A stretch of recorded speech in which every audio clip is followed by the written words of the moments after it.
क्या होगा कन्या राशि के साथ में अप्रैल 2024 में, और विशेष रूप से अब इस पूरे महीने के 15 और 15-30 दिन, यानी कि इन दो फिगर्स हैं और दो पार्ट में आपको रिजल्ट मिलेगा। क्या कहता है सामान्य फल, कैसा रहेगा आपका कार्य क्षेत्र, आपकी आर्थिक स्थिति कैसी रहेगी, आपका पारिवारिक जीवन कैसा रहेगा, स्वास्थ्य कैसा रहेगा, प्रेम संबंध व वैवाहिक जीवन कैसा रहेगा, आपको क्या उपाय करने चाहिए, ये सारी की सारी बातें आज मैं आपको बताऊंगा और पूरी गहराई के साथ बताऊंगा। देखिए, बिना कैरियर के कुछ नहीं है, अगर नौकरी नहीं है तो कुछ भी नहीं है, इसलिए नौकरी का व्यवस्थित रूप में चलना ये बहुत इंपॉर्टेंट है।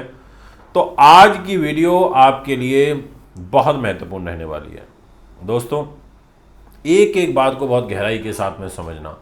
शुरुआत करने जा रहा हूँ। सबसे पहले सामान्य फल की बात करूँगा।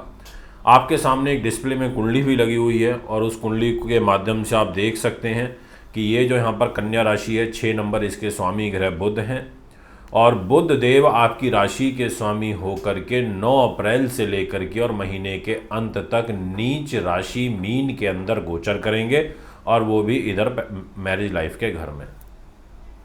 और कन्या राशि है ये, जी हाँ, इस राशि का पार्ट ऑफ बॉडी जो होता है वो पेट से नीचे का होता है, और अगर स्थान की बात करें तो ये सर को प्रभावित करती है।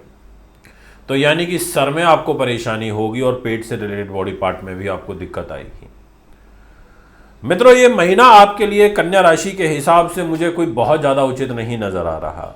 आप सोच रहे होंगे कि ऐसा क्यों। उसका कारण मैं आपको समझा देना चाहता हूँ कि इस मूल कारण तो ये है कि मंगल और शनि, जी हाँ, मंगल शनि, ये दोनों ग्रह आपके 6th हाउस में रहेंगे और छठे भाव में इनका रहना अच्छा नहीं होता।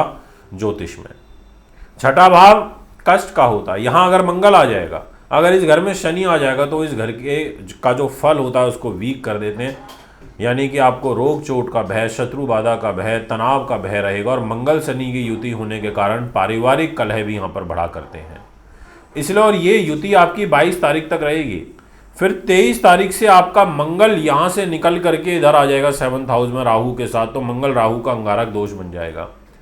यानी कि ये पूरा महीना आपका 2 स्थानों पर, ये क्योंकि अभी सामान्य फल की बात चल रही है, 2 स्थान सबसे ज़्यादा प्रभावित हो रहे हैं।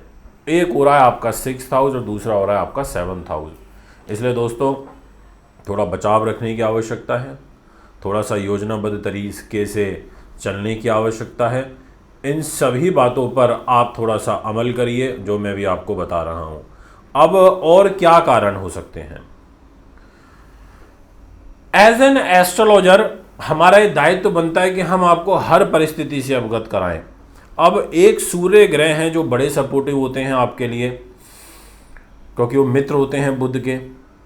अब सूर्य ग्रह भी इस महीने पहले 14 दिनों तक तो राहु के साथ इधर रहेगा युति में, और फिर उच्च का होकर छठे भाव में आ जाएगा 15 तारीख से 14 तारीख की शाम से। फिर यहाँ ये अष्टम भाव में गुरु के साथ। यानी कि अगर एक ओवरऑल प्रेडिक्शन निकाला जाए ना, तो वो ये निकलता है कि छठा भाव, सप्तम भाव और अष्टम भाव, ये तीनों ही भाव आपके पीड़ित होते हुए नजर आ रहे हैं। शुक्र जरूर आपको सपोर्ट कर रहा है इस महीने में, इसलिए शुक्र को मना लेना जितना मना सको, क्योंकि ये ग्रह ऐसा है जो आपके भाग्य का लॉर्ड है। इधर भाग्य का लॉर्ड है और आपके पैसे परिवार का लॉर्ड है। इधर उच्च का होकर के मीन राशि में बैठा है और 9 अप्रैल से लेकर के और 24 अप्रैल तक आपके लिए एक नीच भंग राजयोग भी बनाएगा, और वो शुक्र ग्रह बनाएगा, बुध ग्रह के लिए बनाएगा। क्योंकि 9 अप्रैल को बुध जैसे ही यहां पर मीन राशि में नीच होंगे तो शुक्र तुरंत नीच भंग राजयोग अपने मित्र के लिए बना देगा। यानी कि 9 अप्रैल से और 24 अप्रैल की शाम तक का समय आपके लिए विशेष रूप से अच्छा है। और अगर इसको भी कैटेगराइज करूं तो कहूंगा 15 तारीख से लेकर के और 24 तारीख तक की शाम, ये जो लगभग 10 दिन रहेंगे आपके लिए इनक्रेडिबल रहने वाले हैं, बहुत अच्छे रहने वाले हैं। इसमें आपके कार्यों को जबरदस्त बल प्राप्त होने वाला है, इसमें किंतु परंतु नहीं है। अब मैं आता हूं पर्टिकुलर पॉइंट्स पर जो मैंने आपको बोला। कार्य क्षेत्र क्या कहता है। कर्म भाव का स्वामी बुध ग्रह है। शुरुआत के 9 दिनों तक बुध ग्रह आपके अष्टम भाव में बैठे हैं, अच्छा नहीं है पहले 9 दिन कैरियर के लिए। उथल फुथल ज़्यादा रहेगी, परेशानी भी होगा, कष्ट भी आपको फेस करना पड़ेगा, ऐसा आपकी राशि कहती है। पर 9 तारीख के बाद जब नीच भंग राजयोग बनेगा तो कंपैरेटिवली रिलीफ आ जाएगा।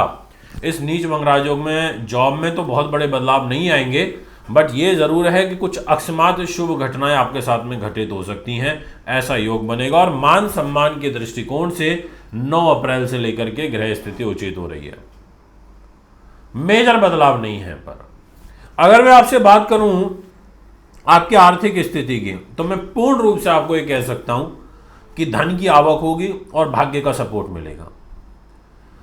और यह योग आपके लिए ज्यादा प्रभावी 15 अप्रैल से लेकर और 24 अप्रैल तक है। इन 9-10 दिनों में आपको विशेष रूप से कोई बड़ा पैसा मिलना, ऐसा आपकी ग्रह गति यहां पर इशारा कर रही है, ये मैं आपसे कहना चाहूंगा।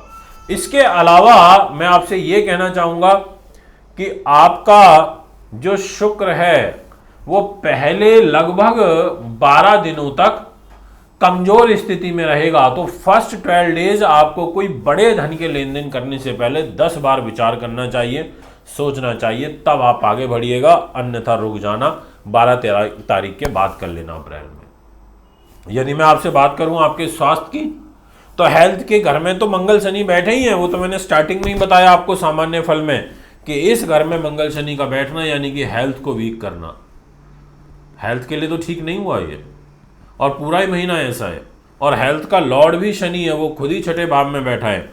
तो ऐसी स्थिति में आपको यहाँ पर ध्यान रखना पड़ेगा और खान पान पे विशेष रूप से ध्यान रखना पड़ेगा। अगर मैं लव लाइफ की बात करूं आपकी, तो मैं कह सकता हूं नेक्स्ट पॉइंट में कि 5th हाउस का लॉर्ड आपका शनि बनता है, अपने दुश्मन मंगल के साथ बैठा। इसका मतलब आपको लव लाइफ में भी चैलेंजेस फेस करने पड़ेंगे, आपको धोखा फेस करना पड़ेगा। ऐसी ग्रह स्थितियां यहाँ पर बन रही हैं। आपको अपना वो बहुत खास, जिससे आपका बिल्कुल प्रेम भाव बहुत अच्छा है, वही आपको धोखा दे देगा, इसलिए संभल के चलना है। और किसी नए व्यक्ति को भी अभी अपने जीवन में नहीं जुड़ने देना, ये भी मैं आपको पूर्ण रूप से कहना चाहूँगा।